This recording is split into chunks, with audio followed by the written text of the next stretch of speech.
Hello friends, welcome to our channel.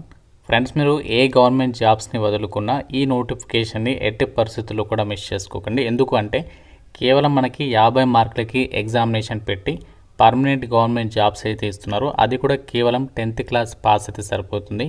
Male and female candidates అందరూ కూడా apply అయితే చేసుకోవచ్చు. అండ్ ఈ నోటిఫికేషన్ కూడా ఇంకా ఎవరికి తెలియదన్నమాట. ఫస్ట్ యూట్యూబ్లోనే నేను ఒక వీడియో అయితే చేస్తున్నాను. Ministry of science and technology అండర్లో పనిచేస్తున్నటువంటి ప్రభుత్వ సంస్థ నుంచి ఈ యొక్క ఆపర్చునిటీ అయితే వచ్చింది. చాలా మంచి సాలరీ ఉంది, ఎటువంటి ఎక్స్పీరియన్స్ కూడా అవసరం లేదు. మాకు తక్కువ కాంపిటీషన్తో పర్మనెంట్ జాబ్ కొట్టాలి అని చెప్పేసి అనుకుంటున్నారు ఎవరైతే 10th పాస్ అయిన వాళ్ళు. సో వాళ్ళు మాత్రం ఈ వీడియోని అయితే ఎట్టి పరిస్థితుల్లో మిస్ చేయకుండా కంప్లీట్గా అయితే చూడండి. ముందుగా మీ అందరికీ ఒక చిన్న రిక్వెస్ట్, వీడియోని ప్రతి ఒక్కరు కూడా లైక్ చేసి సపోర్ట్ చేయండి. మీ నుంచి ఒకే ఒక చిన్న లైక్ అయితే ఎక్స్పెక్ట్ చేస్తున్నాను. ఇప్పుడే వీడియోని లైక్ చేయండి అండ్ మీ ఫ్రెండ్స్ కూడా షేర్ చేయండి. ఒక వీడియో వాళ్ళకు కూడా హెల్ప్ అవుతుంది. ఛానల్ని సబ్స్క్రైబ్ చేసుకొని బెల్ ఐకాన్ని యాక్టివేట్ చేసి పెట్టుకోండి. అలాగే మన హైదరాబాద్లో ఉన్నటువంటి ఒక కరెన్సీని ముద్రించేటువంటి సంస్థలో కొత్తగా జూనియర్ ఆఫీస్ అసిస్టెంట్ ఉద్యోగాలకి నోటిఫికేషన్ వచ్చింది. ఈ జాబ్స్ గురించి ఆల్రెడీ మన ఛానల్లో కంప్లీట్ డీటెయిల్స్తో వీడియో పెట్టాను. ఇంకా చూడని వారికి ఇక్కడ మీకు పైన కార్డ్స్లో లింక్ ఇస్తాను. ఈ యొక్క వీడియో కూడా ఇంట్రెస్ట్ ఉంటే ఆ జాబ్స్కి సంబంధించి డీటెయిల్స్ చూసేసి అప్లై అయితే చేసుకోండి. జాబ్ డీటెయిల్స్లోకి వెళ్ళినట్లయితే ఈ నోటిఫికేషన్ ద్వారా మనకి వీళ్ళు అసిస్టెంట్తో పాటు ఎంటీఎస్ ఉద్యోగాలకి రిక్రూట్మెంట్ అనేది చేస్తున్నారు. ఈ ఎంటీఎస్ ఉద్యోగాల గురించి మాత్రమే ఈ వీడియోలో మీకు ఎక్స్ప్లెయిన్ చేయడం జరుగుతుంది. ఈ యొక్క ఎంటీఎస్ వేకెన్సీస్కి మీకు సెలక్షన్ ప్రాసెస్లో భాగంగా ఒకే ఒక ఎగ్జామినేషన్ కంప్యూటర్ బేస్డ్ విధానంలో కండక్ట్ చేస్తారు. 10th క్లాస్ స్టాండర్డ్లోనే మీకు క్వశ్చన్స్ వస్తాయి. కేవలం 50 మార్కులకే ఎగ్జామినేషన్ పెడతారు. అలాగే మనకి ఏ టాపిక్స్ నుంచి క్వశ్చన్స్ వస్తాయంటే మనకి చూడండి, ఇక్కడ 15 మార్క్స్ ఏమో న్యూమరికల్ అబిలిటీ నుంచి, అలాగే 15 marks reasoning, 10 marks general awareness, 10 marks English language. ఈ 4 సెక్షన్స్కి సంబంధించి టాపిక్స్ నుంచి మీకు ఎగ్జామినేషన్ పెడతారు. అది క్లియర్ చేస్తే మీకు డైరెక్ట్గా ఈ జాబ్స్కి అయితే ఎంపిక చేస్తారు. ఎలాంటి స్కిల్ టెస్ట్ ఉండదు, ఎటువంటి ఇంటర్వ్యూ ఉండదు. డైరెక్ట్గా డాక్యుమెంట్ వెరిఫికేషన్ చేసేసి ఈ యొక్క వేకెన్సీస్కి ఎంపిక చేస్తారనమాట. అండ్ అప్లై చేయడానికి లాస్ట్ డేట్ చూడండి, మనకి ఇంకా చాలా టైం అయితే ఉంది. సో మనకి May 15th వరకు అప్లికేషన్ చేసుకోవడానికి టైం ఇచ్చారు. మనకు ఈ జాబ్స్కి సంబంధించి ఆఫ్లైన్ విధానంలో అప్లై అయితే చేసుకోవాలి. బట్ ఈ నోటిఫికేషన్ ఇంకా ఎవరికీ తెలియదు. ఫస్ట్ యూట్యూబ్లోనే నేను మీకు ఈ యొక్క వీడియో అయితే చేస్తున్నాను. మీకు కావాలంటే చెక్ చేసుకోండి. ఇంతవరకు కూడా ఎవరు కూడా ఈ నోటిఫికేషన్ గురించి ఎక్స్ప్లెయిన్ అనేది చేయలేదన్నమాట.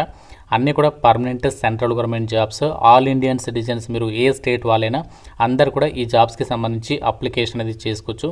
ఇది ఒక బ్లాక్ నోటిఫికేషన్కి అయితే చెప్పుకోవచ్చు అనమాట. మీరు కొంచెం ఎఫర్ట్ పెట్టినట్లయితే ఇక్కడ మనకి ఏదైతే టాపిక్స్ ఉన్నాయో ఈ టాపిక్స్ కనుక మీరు మంచిగా ప్రిపేర్ అయితే సరిపోతుంది. మీరు ఈ జాబ్ అనేది క్రాక్ చేసేయచ్చు. సో మీరు కావాలంటే మన యాప్లో అయితే బ్యాంక్ ఆర్ఆర్బీ ఎస్ఎస్సి కోర్స్ తీసుకున్నటువంటి ఎవరైతే వారు ఉన్నారో వాళ్ళు ఈజీగా ఈ యొక్క జాబ్ అనేది క్రాక్ చేసేయచ్చు అనమాట. ఆల్రెడీ మన ఛానల్ సబ్స్క్రైబర్స్కి రీసెంట్గా జాబ్ కూడా వచ్చింది. నేను రీసెంట్ వీడియోలో కూడా పెట్టడం అయితే జరిగింది, మీరు అందరు కూడా చూసే ఉంటారు. అయితే ఈ ఎంటీఎస్ మల్టీ టాస్కింగ్ స్టాఫ్కి సంబంధించి ఇది మనకి గ్రూప్ సి క్యాడర్ కిందకి అయితే వస్తుంది ఈ జాబ్ అనేది. క్వాలిఫికేషన్ ఏంటి అంటే జస్ట్ మీరు మెట్రికులేషన్ అంటే జస్ట్ మీరు 10th పాస్ అయితే సరిపోతుంది, అప్లికేషన్ పెట్టేసుకోవచ్చు. సో ఎలాంటి ఎక్స్పీరియన్స్ అవసరం లేదు. హయ్యర్ క్వాలిఫికేషన్ ఉన్నా అంటే మీరు ఇంటర్ చదివినా డిగ్రీ చదివినా కూడా అప్లై అయితే చేసుకోవచ్చు. అండ్ మీరు చేయాల్సినటువంటి వర్క్ ఏంటి ఇక్కడ ఇచ్చారు చూడండి, assisting in routine office work. Office వర్క్లో మీరు అక్కడ అసిస్టెంట్గా అయితే ఉండాలి. ఆఫీస్లో ఉన్నటువంటి రికార్డ్స్ని ఫైల్స్ని క్యారీ చేయాలి, వాటికి సంబంధించి మెయింటెనెన్స్ చూసుకోవాలి. ఇంకా మీరు ఆఫీస్ ప్రెమిసెస్కి సంబంధించి కొంచెం నీట్గా ఉండేలా చూసుకోవాలి. ఇంకా మీరు వాళ్ళు ఎవరైతే హైయర్ ఆఫీసర్స్ ఉంటారో వాళ్ళు ఏదైనా వర్క్ చెప్తే అది మీరు చేయడానికి రెడీగా ఉండాలి. ఇదే మనకి సింపుల్ వర్క్ అనమాట. అండ్ మీకు సాలరీ వచ్చేసి లెవెల్ 1 ప్రకారం అయితే ఉంటుంది.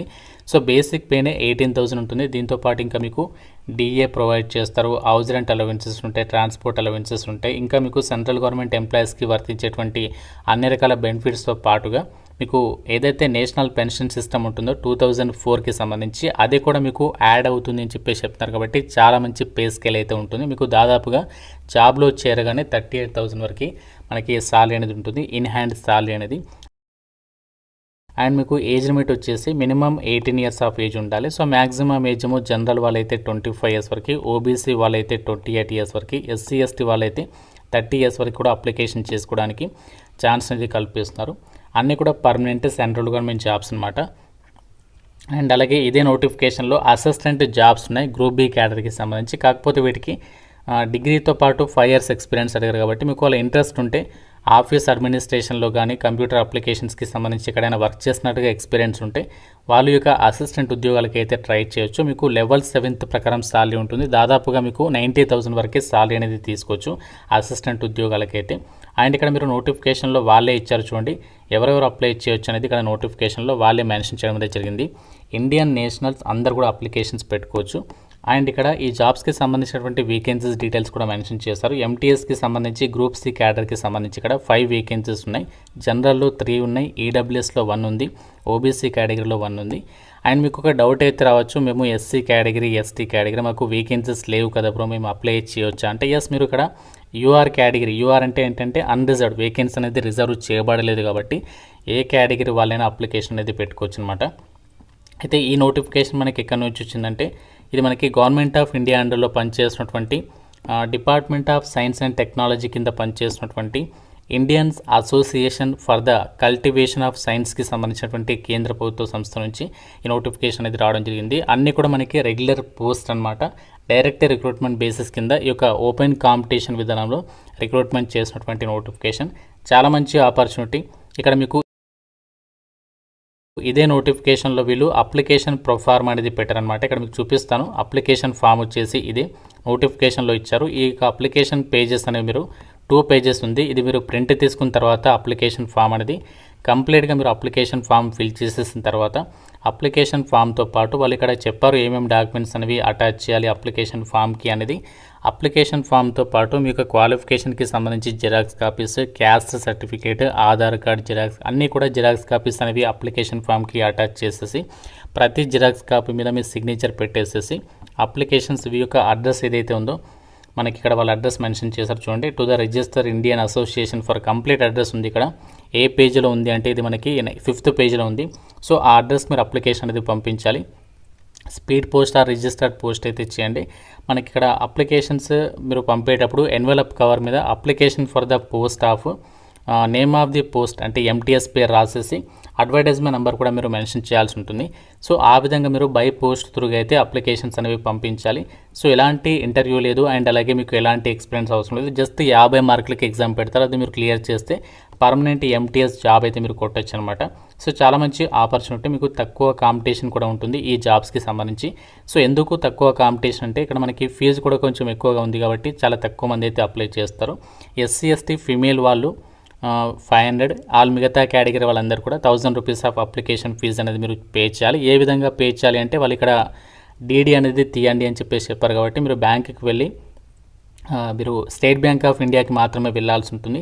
సో ఎస్బీఐకి సంబంధించి బ్యాంకుకి వెళ్ళేసి Indian association for the cultivation of science అని చెప్పేసి పేరు మీద మీరు బ్యాంకులో డీడీ తీసి ఆ డీడీ రిసిప్ట్ని కూడా అప్లికేషన్ ఫామ్కి అటాచ్ చేసేసి అప్లికేషన్స్ మీరు బై పోస్ట్ త్రూగా వాళ్ళకి సెండ్ చేయాల్సి ఉంటుంది. ఈ నోటిఫికేషన్ మనకి ఎప్పుడు రిలీజ్ అయిందంటే March 20 అయితే రిలీజ్ అయింది. బట్ ఇంతవరకు కూడా ఎవరికి తెలియదు అనమాట. అండ్ మీకు పోస్టింగ్ వచ్చేసి జదవ్పూర్లోనే ఉంటుంది. తర్వాత మనము ఆల్ ఇండియా ట్రాన్స్ఫర్స్ అయితే పెట్టుకోవచ్చు. అన్నీ కూడా పర్మనెంట్ సెంట్రల్ గవర్నమెంట్ జాబ్స్. మీకు కనుక ఇంట్రెస్ట్ అండ్ ఎలిజిబిలిటీ ఉంటే తక్కువ కాంపిటీషన్తో మాకు 10th క్లాస్ అర్హతతో పర్మనెంట్ జాబ్ కొట్టాలి అని చెప్పేసి ఎవరైతే ఇంట్రెస్టెడ్గా ఉన్నారో డెఫినెట్గా ఒక ఆపర్చునిటీ అనేది యూటిలైజ్ చేసుకోండి. Notification link, official website, application forms అన్ని కూడా మన వెబ్సైట్లో క్లియర్గా అయితే రాయడం జరిగింది నోటిఫికేషన్ గురించి. ఆ లింక్స్ కూడా ప్రొవైడ్ చేస్తాను. ఏమైనా డౌట్ ఉంటే నాకు కామెంట్ రూపంలో అయితే అడగండి. ప్రతి ఒక్కరు కూడా లైక్ చేసి ఒక వీడియోని మీ ఫ్రెండ్స్తో అయితే షేర్ చేయండి. ఛానల్ని సబ్స్క్రైబ్ చేసుకోండి. Thank you so much guys.